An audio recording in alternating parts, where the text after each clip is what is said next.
Bonjour, c'est le frère Michel dans les mystères et les révélations de la présence de l'homme noir dans la Bible. Certaines images et déclarations peuvent vous toucher, peuvent vous choquer, peuvent choquer votre sensibilité. D'avance, nous nous en excusons. Ce que vous allez voir, ce ne sont que des images, ne les adorez pas. Ceux et celles qui doivent recevoir ces enseignements ne partiront pas. Le Lévitique rappelle les lois alimentaires que le Père donne à Moïse pour guider Israël. Israël ne doit pas manger le sang, les créatures qui marchent sur 4 pattes et plus. Deutéronome 14:8 dit que Israël ne doit pas manger le sang, le porc. Lévitique 26 et Deutéronome 28 parlent des bénédictions et des malédictions si Israël désobéissait au Père.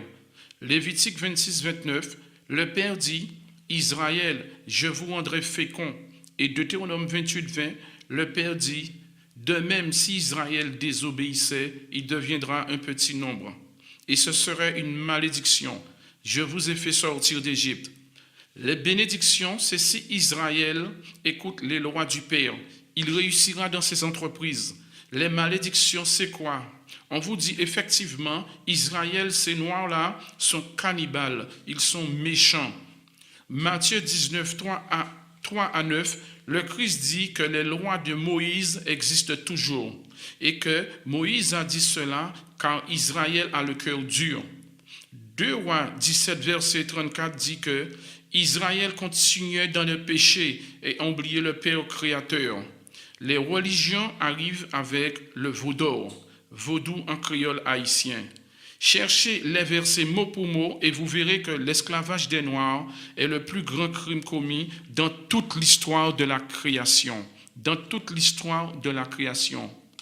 Israël, l'ancêtre des Antillais, des Noirs en Occident, partent en captivité car ils ont abandonné le Père créateur qui les fit sortir de la captivité en Égypte.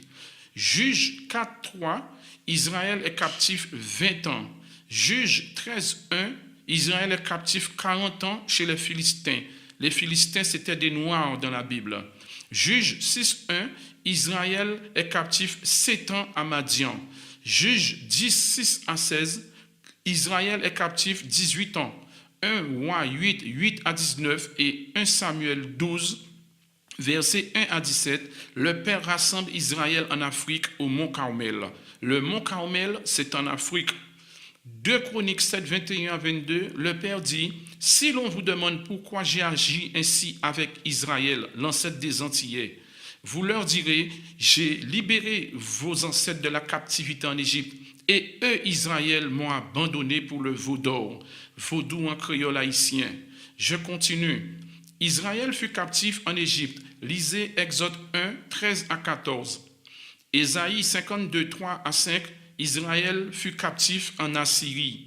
Jérémie 29, 4, Esdras 5, 11 à 12, Israël fut captif à Babylone à cause de sa désobéissance. Babylone, c'est en Afrique. Esdras 9, 9, Israël part en servitude chez les Perses. Jérémie 25, 11, Israël est captif à Babylone pour 70 ans. Acte 28, 17 à 20, Israël est captif chez les Romains. Genèse 15, 13, Israël est captif pendant 400 ans, 4 siècles en Occident.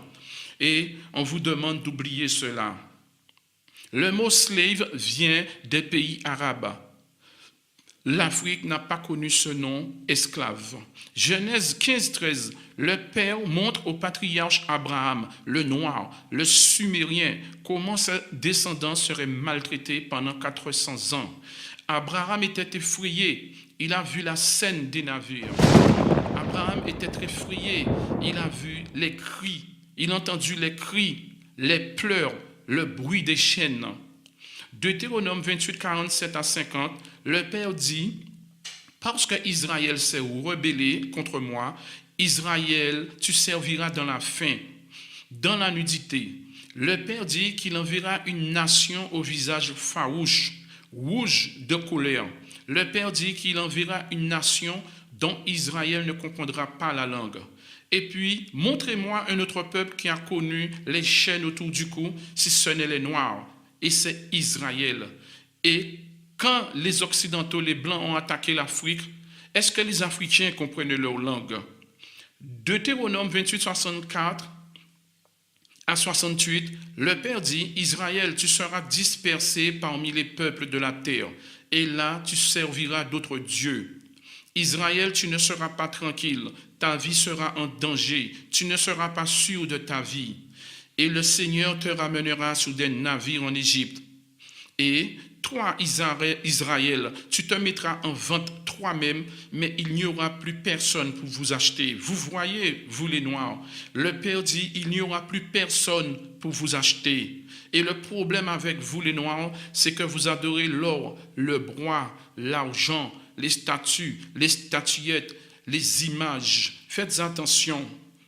Montrez-moi un autre peuple qui a connu la déportation dans des navires, dans des bateaux, si ce n'est les Noirs, et c'est Israël. Les Noirs n'ont pas vendu leurs frères.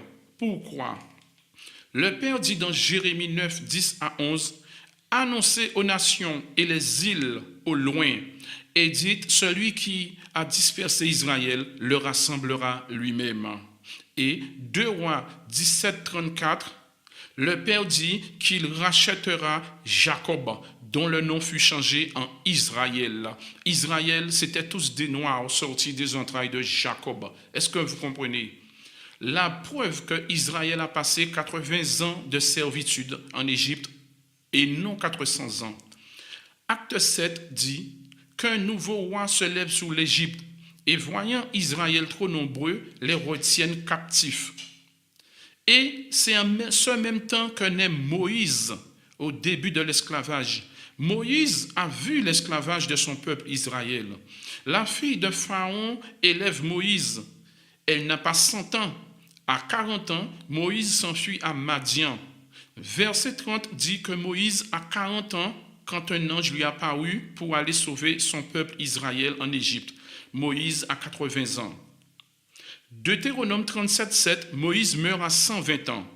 Cela ne fait pas 400 ans.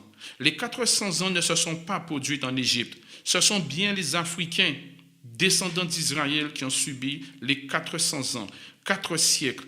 L'esclavage de Genèse à Apocalypse 15-13, c'est l'histoire des Noirs. Nombre 20 racontent comment les enfants d'Israël se tourneraient contre Moïse car ils avaient soif. Israël manqua de respect envers le Père créateur dans les eaux de Mériba. Et le Père dit à Moïse, à cause de ton manque de foi, tu n'entreras pas dans la terre promise, Canaan. Et Deutéronome 1,37, Moïse dit à Israël, Israël c'était des millions de Noirs. Moïse dit à Israël, à cause de vous, le Père se fâcha contre moi. Et Deutéronome 32, 48 à 52, le Père dit à Moïse, monte sur cette montagne et vois le pays de Canaan que je donne à Israël, puis meurs sur cette montagne. Deutéronome 39, 4 à 12, Moïse vit la terre promise, mais n'y est pas rentré. Et jusqu'à nos jours, il ne s'est levé en Israël un prophète tel que Moïse. Père, glorifie ton nom à ceux et celles qui sont de toi. La Bible prédit-elle qu'Israël serait les cultivateurs des autres nations? Jérémie 17, 4, le Père dit, Israël, Juda, je te ferai servir tes ennemis dans un pays que tu n'as pas connu. Car Israël était opposé par le dur labeur des champs. Et Israël oublia le Père qui les fit sortir d'Égypte. Et avec le veau d'or, Israël, ses descendants repartent en servitude. Est-ce que vous comprenez? Châtié par où Israël a péché. Ésaïe 61, 5 dit, des étrangers feront paître vos troupeaux. Ces gens arrivent en Afrique, nous ont tués spirituellement avec une Bible truquée. Lisez Jérémie 8, 8, puis nous sommes tués physiquement. Deutéronome 2, 41 dit, tu auras des fils et des filles, mais ils iront en captivité et c'est Israël. Pour votre information, les Blancs, leur force est pyramidale. Matthieu 4, 16 explique que l'Afrique est la région dans le monde où il y a la noirceur, l'endroit le plus plongé dans les ténèbres, les malheurs qui frappent l'Afrique, les maladies, la mort, les déchets. L'Afrique est gangrenée par la sorcellerie, la corruption, la pauvreté. Satan se transforme en ange de lumière. Le diable a deux faces, la face de la fausse lumière en Afrique et la vraie fausse lumière en Occident. Satan a sa tête en Occident et ses pattes en Afrique. 2 Corinthiens 11, 14, Satan se déguise en ange de lumière, ainsi que ses ministres. Et Jean 8 et Jean 9, 5, Jésus dit de lui-même qu'il est la lumière du monde. On remplace le même par un autre.